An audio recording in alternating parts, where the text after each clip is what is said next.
Good morning, good evening, good afternoon, good whatever time of day it is. Thank you for tuning in to Conversations with Dr. Don. For you first-time viewers out there, Conversations with Dr. Don is an ongoing series of one-hour standalone talk shows where I interview interesting people like most of you out there about who they are as unique, one-of-a-kind individuals and about whatever it is that they want to talk about.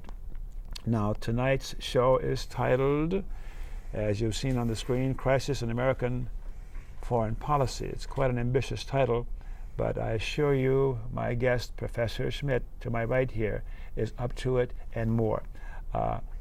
I could say a lot about Professor Schmidt and what he is about and where he came from and why it is I respect and honor him so highly, and I seriously do. But that will unfold as I talk to him about who he is personally before we get into the topic for this evening's presentation and discussion. I'm really honored, and it's a real pleasure to have you aboard again, Professor Smith. You've been on before, and I'll ask you some questions I've asked you before because it's been a while, and perhaps some of the viewers out there haven't heard who you are before. But before we do that, I want to make a couple of recognition announcements here. I was downtown Portland. As you know, this show is taped in Beaverton, Oregon, which is a suburb of Portland, Oregon. And last week I was in downtown Portland at a crepe stand. My wife says I should say crepe instead of crepe. And I was sitting in the beautiful Portland sunshine, and I looked up, and coming down the street was a guy I hadn't seen for years, Vito. And Vito came and he said, "Oh, Don, how are you? Good to see you, Dr. Don." And we hugged each other. We sat and chatted about old times, and it was just really nice, a beautiful day. And Vito showed up, and we talked about his projects and all kinds of good stuff. So I wanted to share that. And I share that with you because I'd like to take an opportunity to share with you those events or moments that happen that produce a feeling of enjoyment, a pleasure for me. So hopefully you can get some joy out of my joy too. So then when Vito left, I looked up, and there's another guy looking at me kind of strange. I never saw the guy before. And he walks up and he says, "You're Dr. Don, aren't you?" I says, "Yeah." And so then he sat down, and we sat there. And I didn't want to go where I was going to go for the rest of the day because this is a place to hang out and visit with people. And his name is Robert. So Robert, if you're watching the show now, thank you for stopping and visiting with me. And when you see me again, do the same because I really enjoyed visiting with you. One more memorable event here. There's Curtis Robinson. Curtis Robinson. Have you heard of the Tuskegee Airmen? Curtis Robinson is one of the original Tuskegee Airmen. And my friend Colonel Davis in Riverside knows Curtis Robinson, and he said I should talk to Curtis back in Washington, D.C. because I read his autobiography.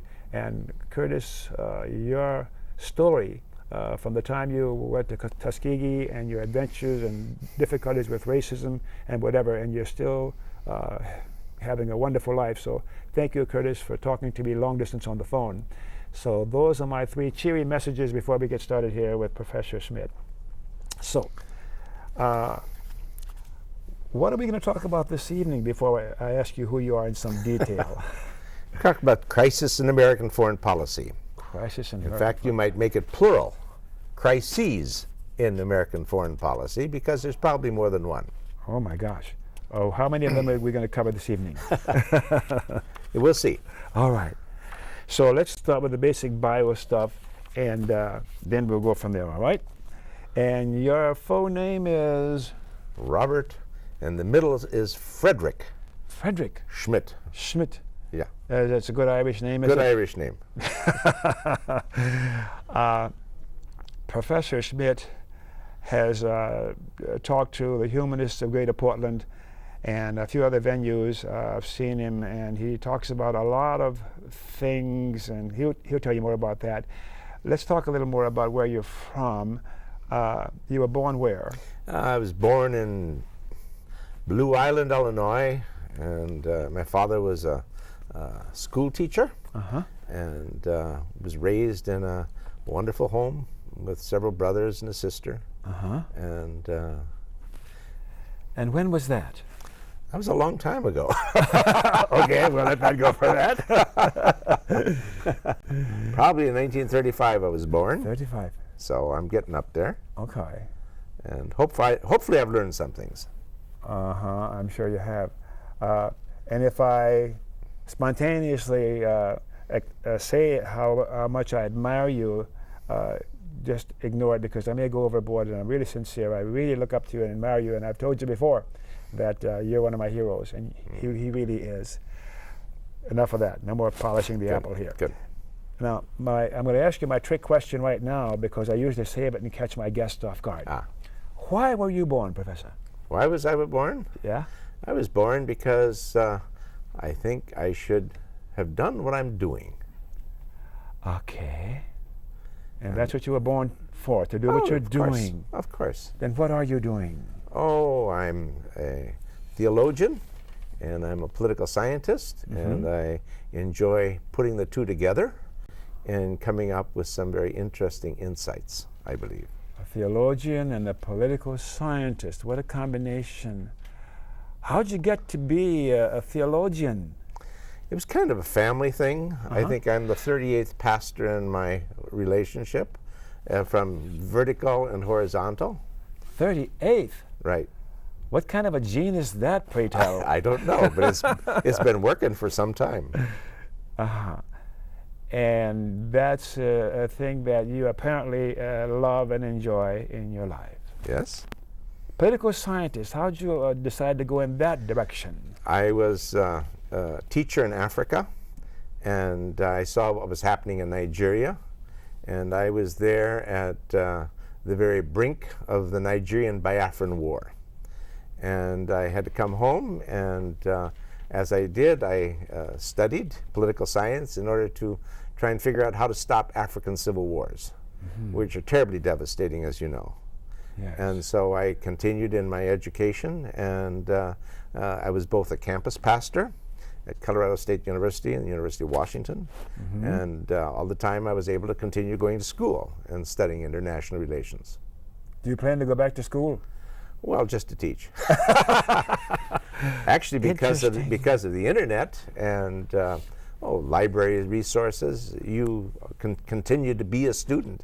In fact, most of the things that I lecture on and talk about, I learned very recently. As you begin to process things and try and ask questions of why is it happening and what's the future, and then you look it up and you try and figure it out. These two things that you've studied and specialized in all your life says to me that you have some sort of deep concern for human beings and humanity. Definitely. Yeah. And that, I guess, amplified or got more important as you did your stint in Africa. Yes. How long were you in Africa? I was in Africa 3 years, and I went back for a second tour, and we had some ill health in the family. And but I've been back in Africa since. I led a group of students to Zimbabwe and Zambia and Tanzania shortly after the Zimbabwe-Rhodesian War.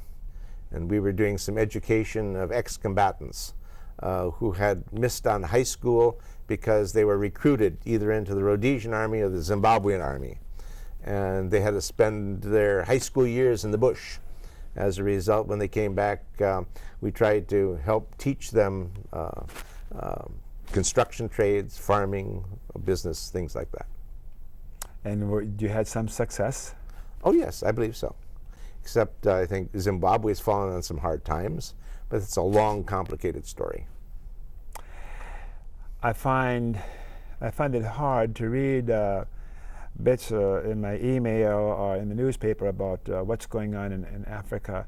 It's so hard to handle, but yet I need to know what's going on so I can do what I can, if anything at all. And you find that you still must do what you're doing to do what can be done for Africa. What do you see for Africa in the future, the way things are going now, say the next 20 or 30 years from now? Africa is a continent. It's not a country. And that means there are 53 different countries there in Africa. And some you don't ever hear about, but they're doing very well, like Botswana. Botswana is doing quite well industrially. Actually, the De Beers Foundation is now training Africans to cut diamonds. And they've had a stable government. And they're doing very well. And so what you hear most of the time is some of the bad stories of civil war or things like that, and they're truly grim. But they're happening to a few countries. Liberia has turned the corner. I think Sierra Leone has turned the corner. They were engaged in some bloody civil wars. And so we applaud what happens. Kenya went through a real bad spot. It's still not done yet, but they've tried to stop active civil war. And so you have to look at the good as well as the bad in Africa. Thank you. Yeah, so the next 30 or 40 or 50 years, it needn't be totally devastated, the black population severely diminished as the red man was diminished in the North American continent.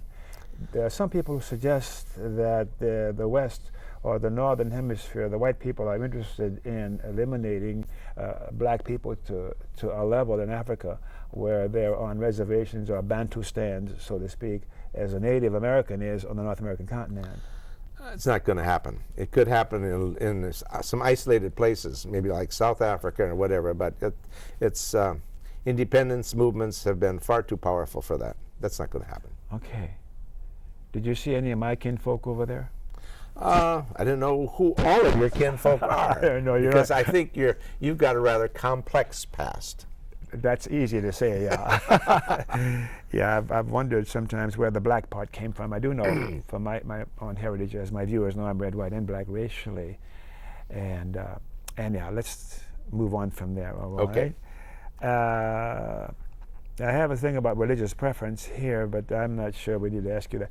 What is your religious preference anymore? What's your denomination? Well, I happen to come out of a Lutheran framework, and it's interesting that I just accepted the vacancy of a pastor left our church, and so I'm new vacancy pastor for a little bit. That'll probably just be a short time, but yeah.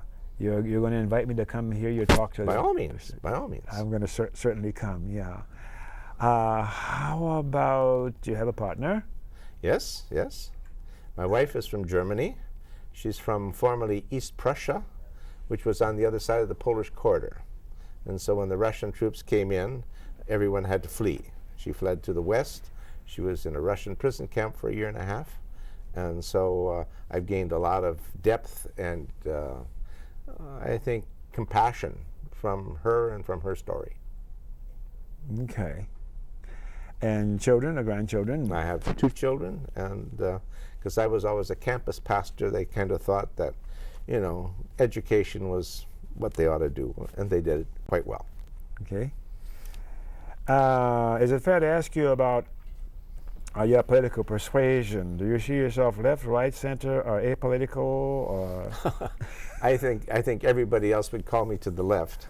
I would describe myself as a Christian internationalist. In other words, my politics are global rather than just American. And so I probably would be a Democrat in the United States, but as a Christian internationalist, I try and take a look at the least of God's people, and the people of Africa and Latin America and Asia, and try to think and work on their behalf. When you say Christian, I'm thinking, are you the Christian kind of thinking like Father Conklin many years ago, or Hagee nowadays? A little bit more like Martin Luther King Jr. And my favorite cameraman over there, Rick, is laughing because I've usually got people on who are more centrist or further left, and when we say you're a Christian, that makes him feel good. Hi, Rick. Yeah. So, how do you see the mainstream media nowadays? Is it objective or is it biased in one way or the other? I find it's inadequate. It does not give us nearly the kind of news that we need to know to make good decisions in this country.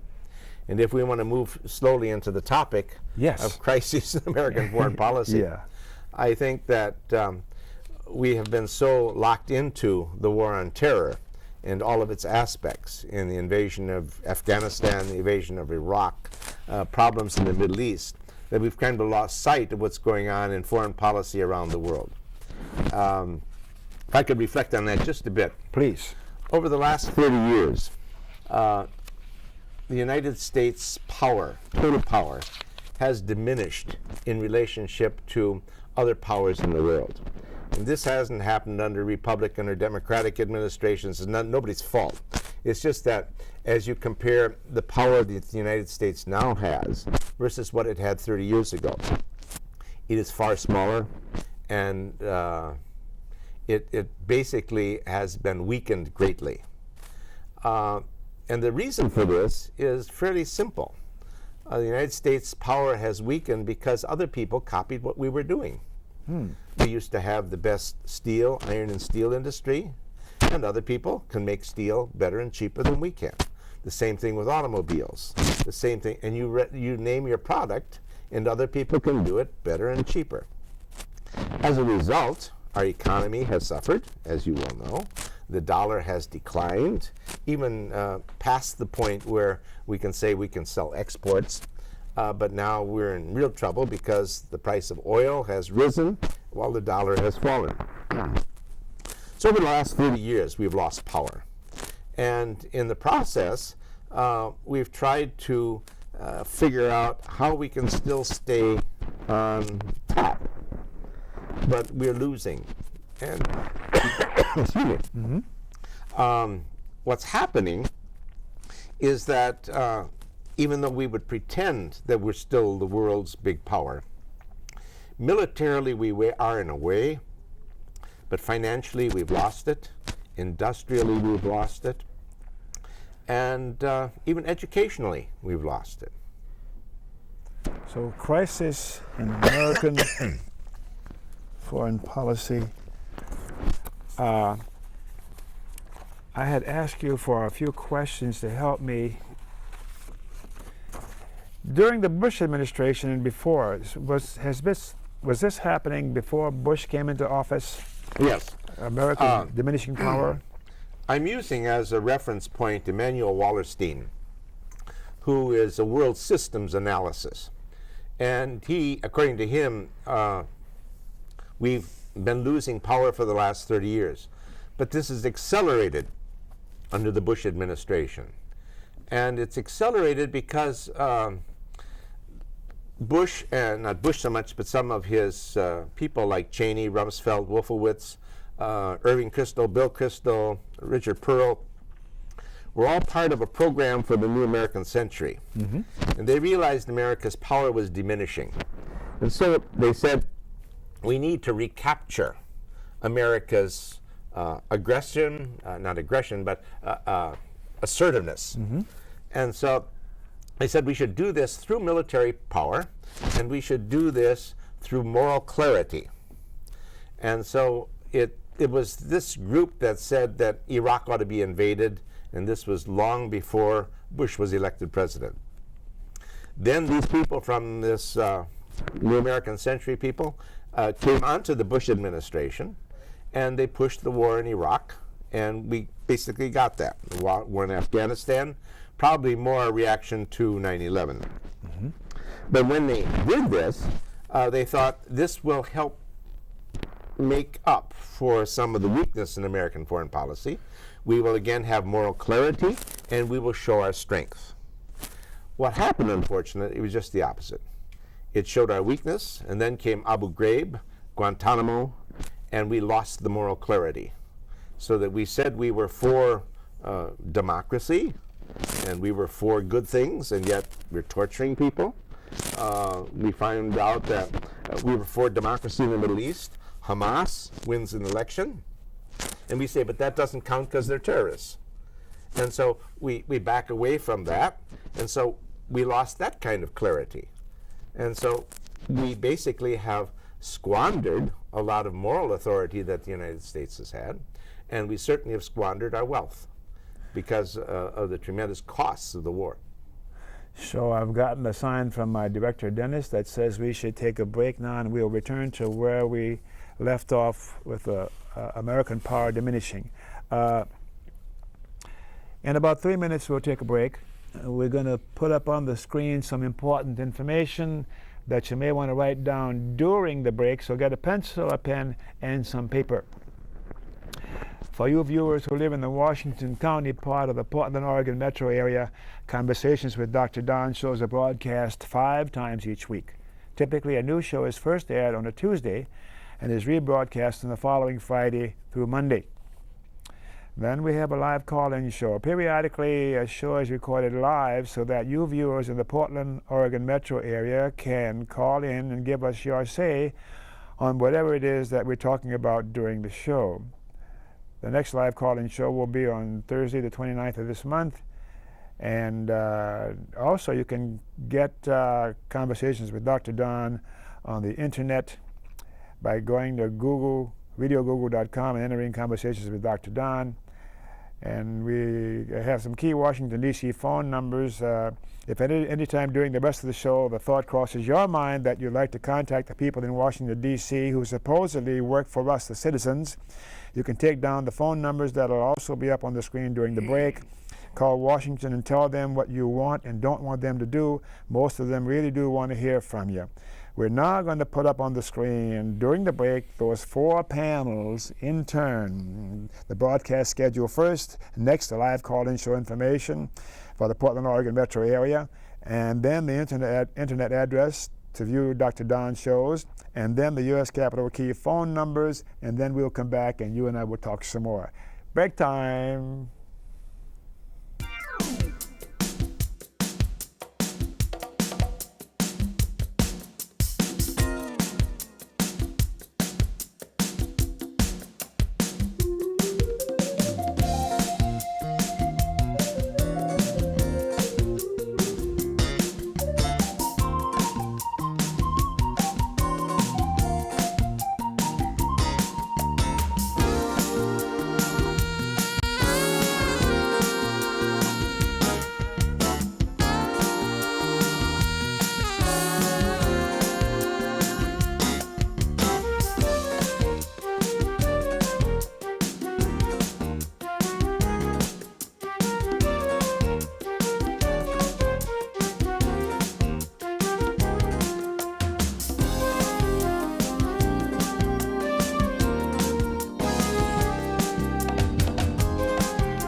Hey, we are back again. So I know you couldn't resist coming back to hearing Professor Schmidt continue talking about this important subject now, crises in America, what's going on today.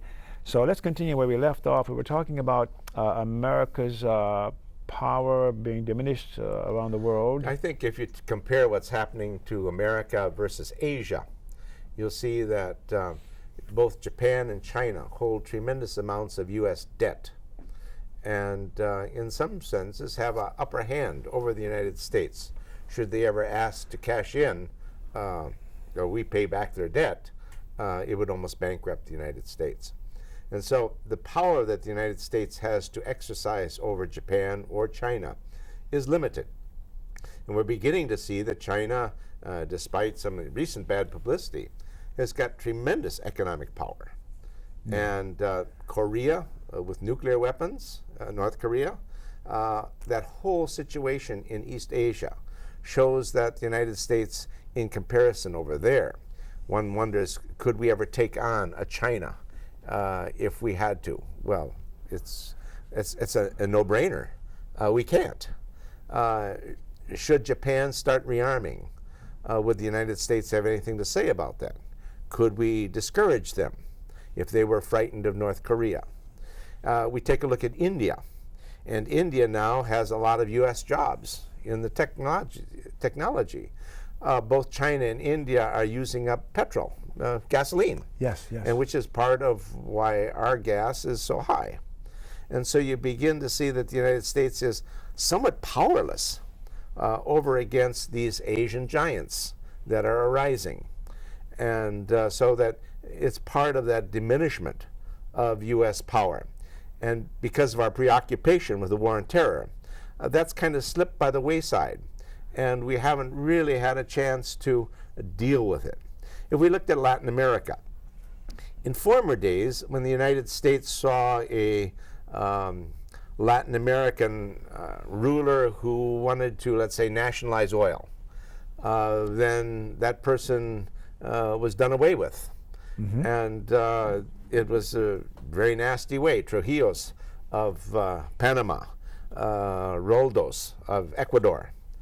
Now, however, with Hugo Chavez beginning to build a whole leftist coalition in Latin America, you have Brazil to the left, you have Kirchner in Argentina, you have the woman in Chile, yeah. You have a new person, I forgot his name, but in Ecuador.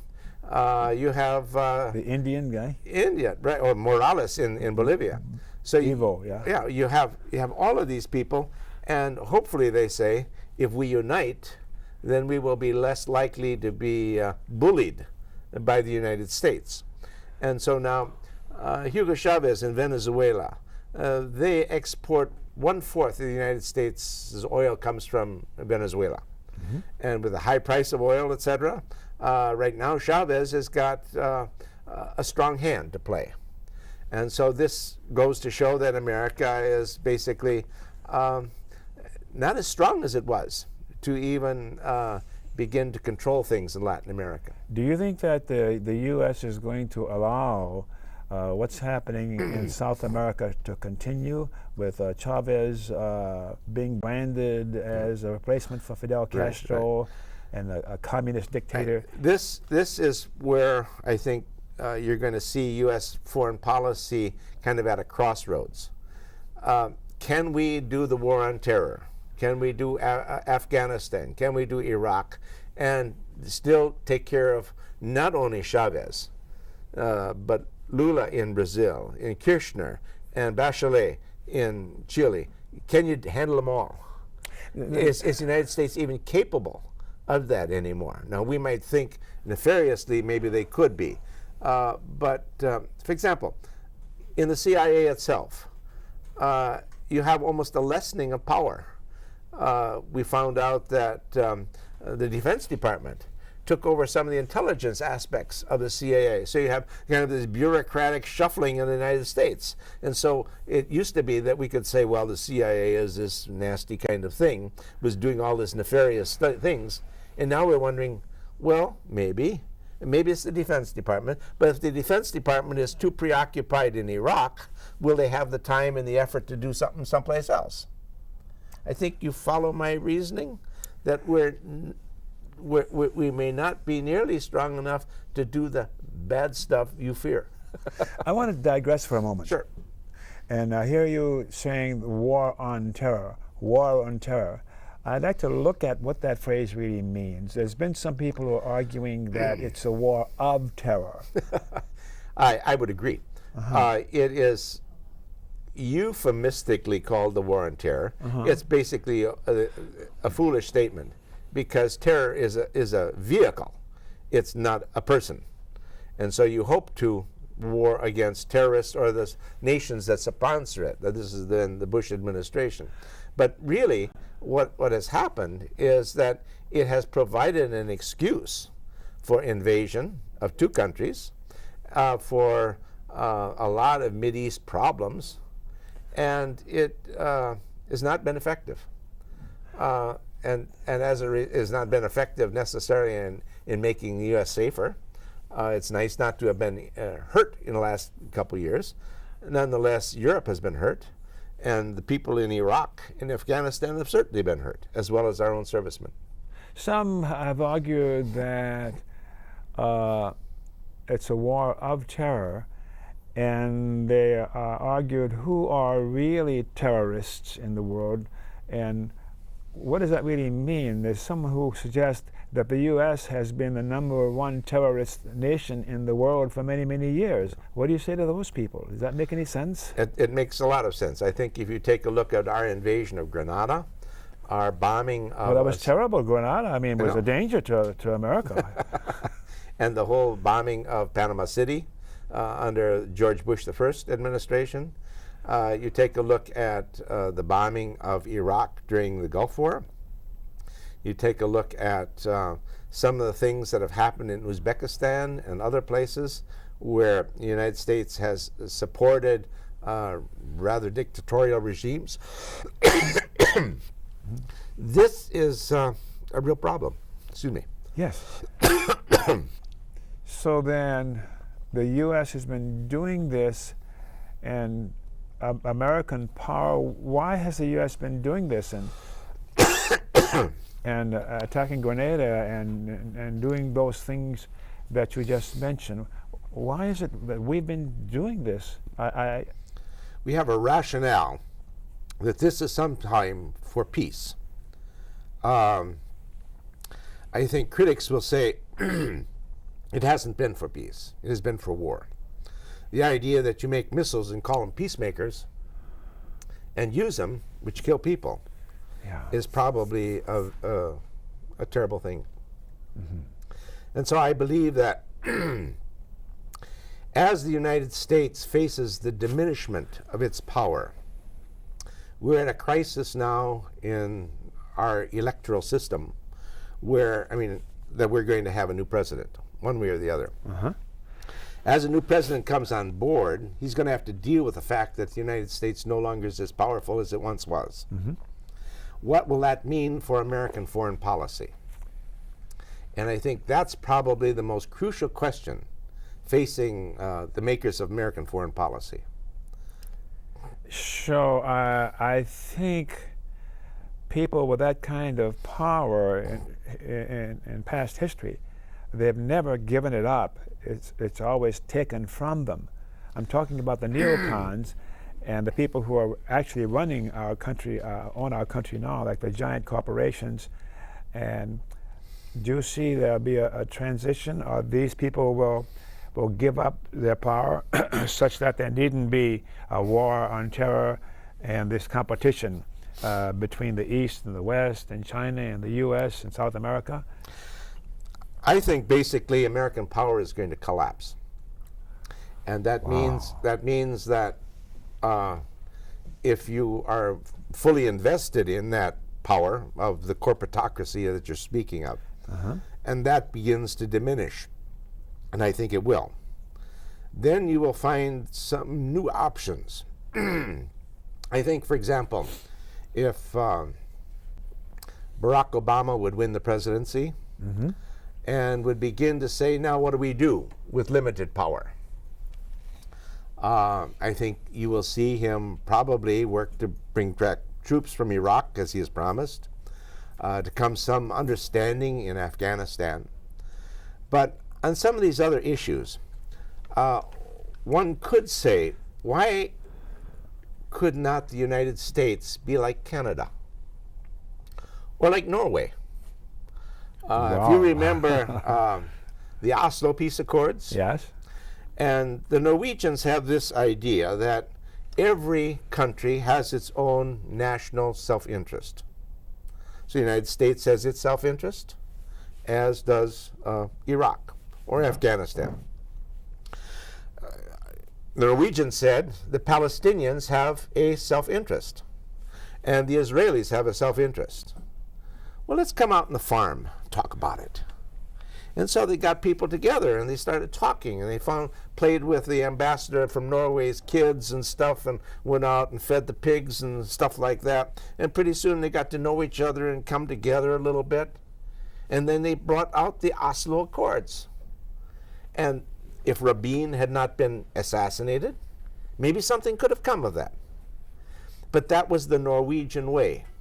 And as we talk about the Norwegianization of American foreign policy, to find out, okay, Iran, what is your self-interest?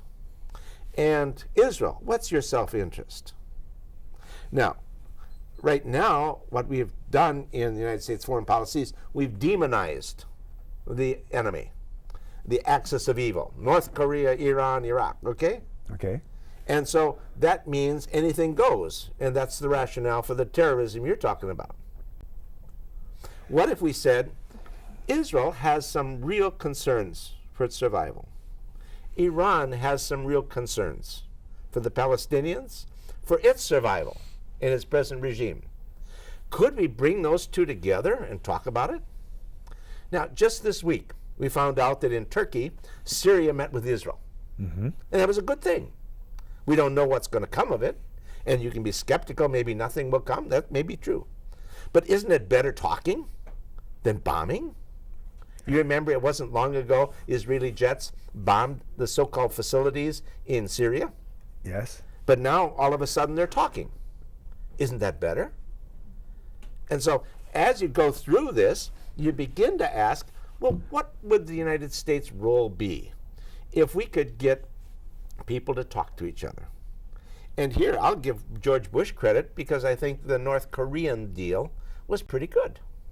I think that because he got China in it, he got Japan in it, South Korea, all of a sudden they were able to come to some kind of negotiations. Now, the whole problem hasn't been solved, but you begin to see that that had more power to defuse a situation than what we've done in the Middle East. The present regime, this is why they're insisting that Obama or no one else should talk to our enemies, and Right. oftentimes enemies that the U.S. has created, because there is a need for these people who are so inadequate as human beings that they need to have this power, or this military power, to dominate. The only time they will talk with people about the kind of things you're talking about is when there's nothing else to do. But I'm being pessimistic here, and I'm hoping to hear something more from you to give me some hope, Professor. Well, I'm sort of hoping that that regime will be out of the way. I think even if John McCain gets in, he's not going to keep those same foreign policy advisors. I'm sure of that. I'll bet he is. No, I got to tease my friend. Anyway, Yeah, so- because there is a new chapter. Now, as we see that the price of oil will probably continue to increase, as the dollar may continue to devaluate, we're going to see some real crises in America. And whether we can keep our chin up at the same time we're cutting back on our lifestyle, when we have to start now worrying about food supplies, not for ourselves so much, but for all the poor people of the world. We need to understand that some real issues are here of monstrous, catastrophic consequences, that unless we can address some of those, terrorism is going to come back. Because poor people are not going to simply starve to death and keep quiet. They're going to try and do something. And so if we can show, the United States can begin to show that our heart is there, that we're interested in the needs of the poorest people, then I think we've got some talking points.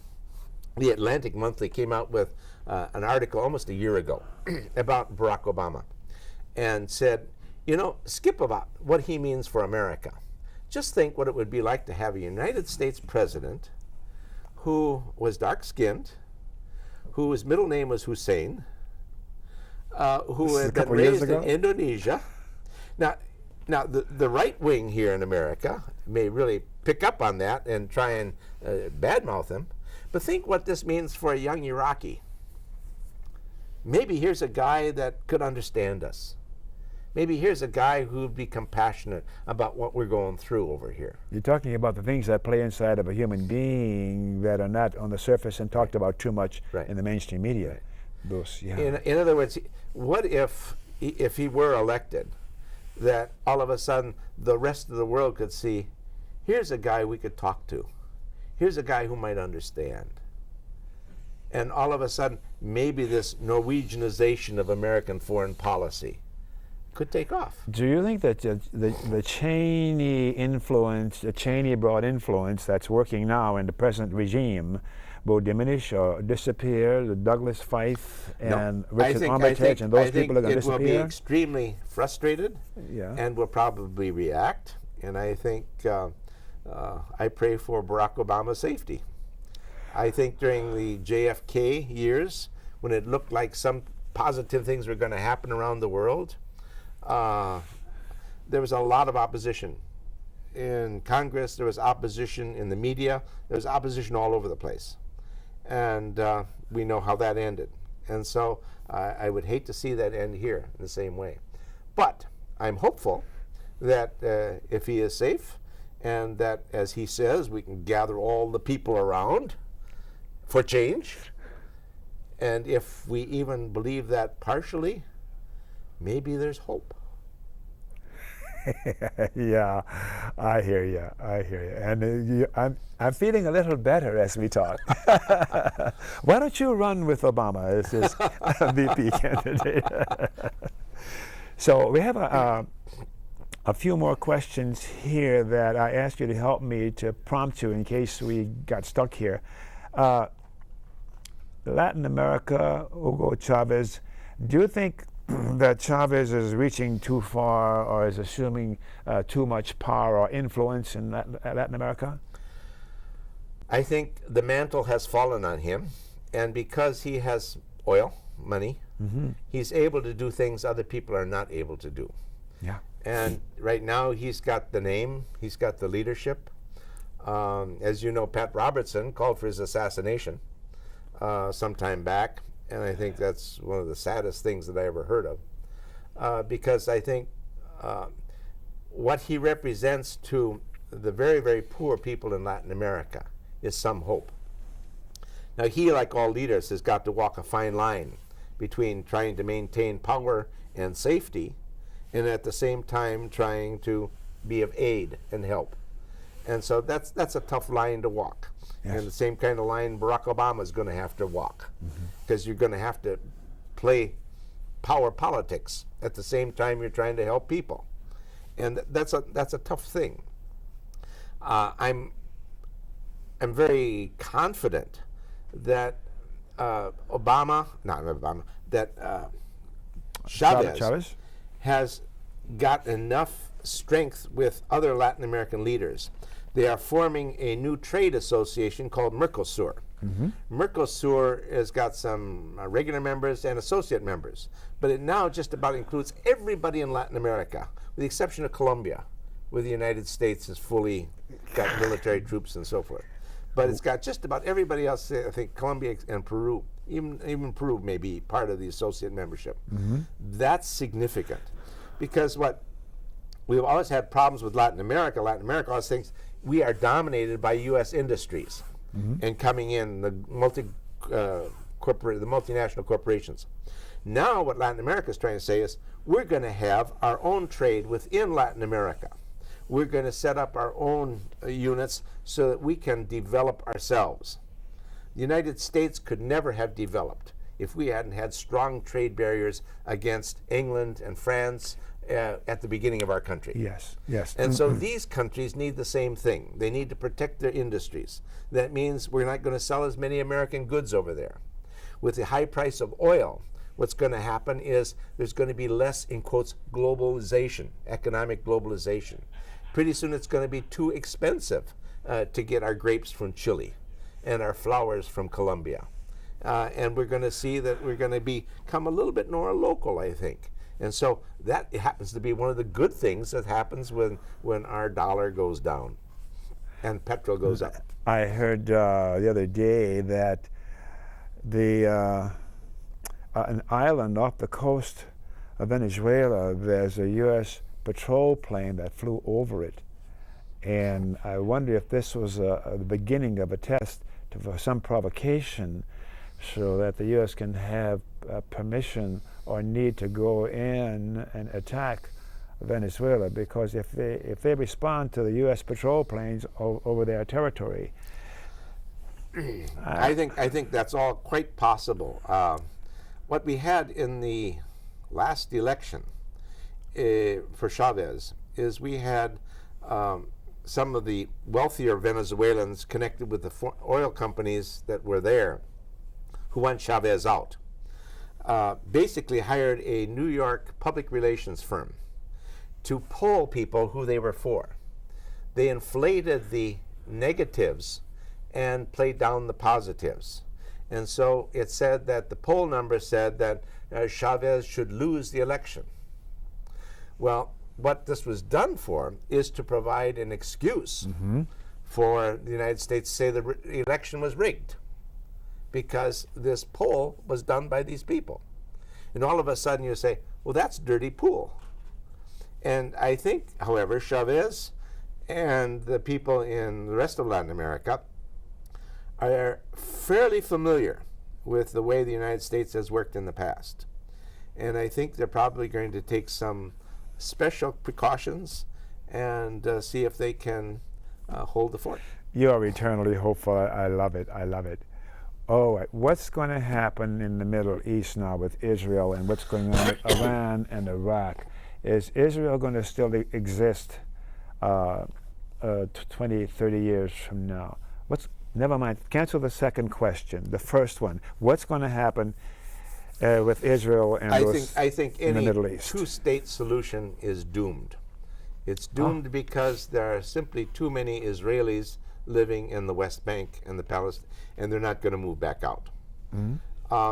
As a result, I am for a one-state solution, where there would be Israel-Palestine, and it could either be done as a confederation. Israel-Palestine. Israel-Palestine. It could be done as a confederation, in which they would have two separate electoral units, and they could come back and forth in terms of who is the prime minister and who's the president, and exchange that. You could have one single legal system, which would begin to try cases where land is taken from one, given to the other.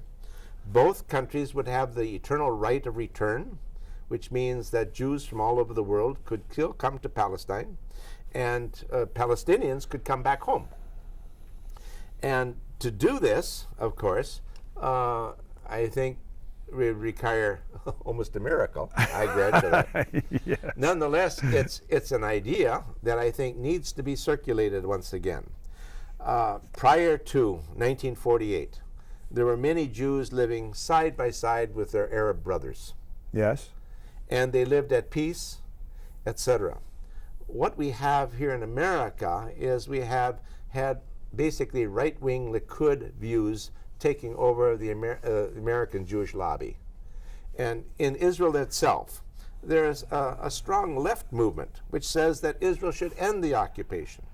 If people want to learn much more about this, they can tune in to Rabbi Lerner at Tikkun. And Rabbi Lerner is a very faithful Jew, but one who sees the possible destruction of Jewry in Palestine if we continue the occupation. Michael Lerner. Michael Lerner. Yes. Rabbi Michael Lerner. So I think that this whole situation has got to be revisited, and I believe the present workings, only negotiating with the people who, what's his name, Abbas, rather than with Hamas, is foolish, because Hamas is not in the discussion. And Hamas was elected democratically. And so unless you bring in that whole thing, it's not going to work. How are you going to get them to allow Hamas to come in on the discussions? I think this is where I don't know what's going to happen, but I think that if Obama was saying, let's talk, you might find some reaching out. If you remember, Jimmy Carter just went and talked to Hamas. And got in trouble with the Well, he got administration. in trouble, and people said he was forbidden to do that. And he said, no, he wasn't. He talked on Larry King. He says, nobody ever told me I shouldn't talk to Hamas. And so basically he did what he thought was right. And I think it's that kind of courage and to try and bring some kind of peace there is really very necessary. Now, I think we've got 5 or 6 minutes more, 4 minutes more. What should you say to my viewers, or should we talk about now that would be useful for the viewers to go away from this program, what we're talking about, the crises in America? I believe, if I were to say anything, it's adopt a little humility. The situation is, I think, grave enough right now. America's caught in 2 wars that are not ending. We are spending fantastic amounts of money.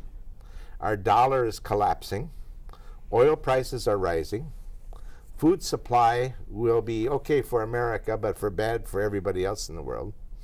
And you take it, add all that stuff up, simply to say we're king on the hill is foolish and silly. Right now, we need the kind of humility that says, okay, what can we do with what we've got? How can we help our own people, particularly the poor and disadvantaged?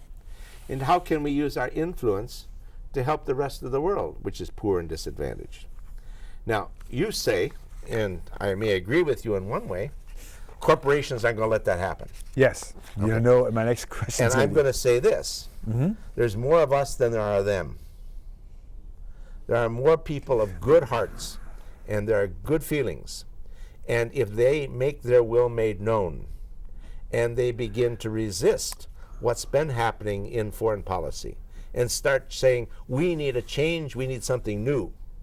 And how will they do that? And I'm going to say take to the streets, shut down the system, nonviolent, non-cooperation. It's going to come to that again, I think, Professor. That's fine. Not the violence. I'd say the non-violence. But I think that if things get worse and it hurts the poor in America and even lower middle class people, you're going to see much more of that. And also there's something happening with young people. Okay. The young people who are coming out for Barack Obama. There's been a change. They were very quiet 5 years ago. But all of a sudden I talk to my fellow professors and they say, hey, there's a new spirit of activism. And people, young people are getting involved in politics again. And they want change. They know that this is their earth and it's getting too warm. And for a lot of reasons it's getting too warm. They want to cool it off. Okay. Let me, it's really close for us to stop. Thank you. That was great. Yeah. So thanks for watching, you viewers out there. Give us feedback, both positive and negative, about any aspect of the show. I mean it, and it helps us to give you a better show. My email address is friendlydon@aol.com, and my guest's email address was up on the screen when you saw his name. For your real late tuners in, Conversations with Dr. Don that you've been watching is an ongoing series of 1-hour standalone talk shows where I interview interesting guests, maybe not quite as interesting as Professor Smith. Thank you for coming on again. About whatever it is they want to talk about. Public service announcements, I got a few of those I'd like to make. I want to tell you about the Alliance for Democracy. That's an organization I belong to that is involved in taking on social and political issues to do with, in Oregon here, there's the Oregon chapter. The Portland, Oregon chapter website is we put on the screen now. You'll see that in a moment.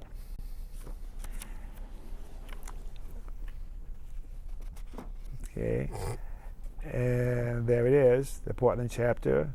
And I want to tell you about the ACLU, the American Civil Liberties Union. Thank goodness for the ACLU protecting our civil liberties.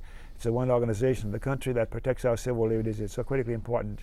And let's put up the slide for the hotline, racial profiling hotline. If you think you've been stopped by law enforcement because of how you look, the ACLU wants to know about it. We don't like racial profiling. All right. Before we say goodnight, I want to say thank you to my wonderful crew and to my new crew members, particularly, and my great director, Dennis, and the teachers here at Tualatin Valley Community Television. I want to thank you, viewers in other parts of the country where you're watching, and thank you in Washington, D.C. And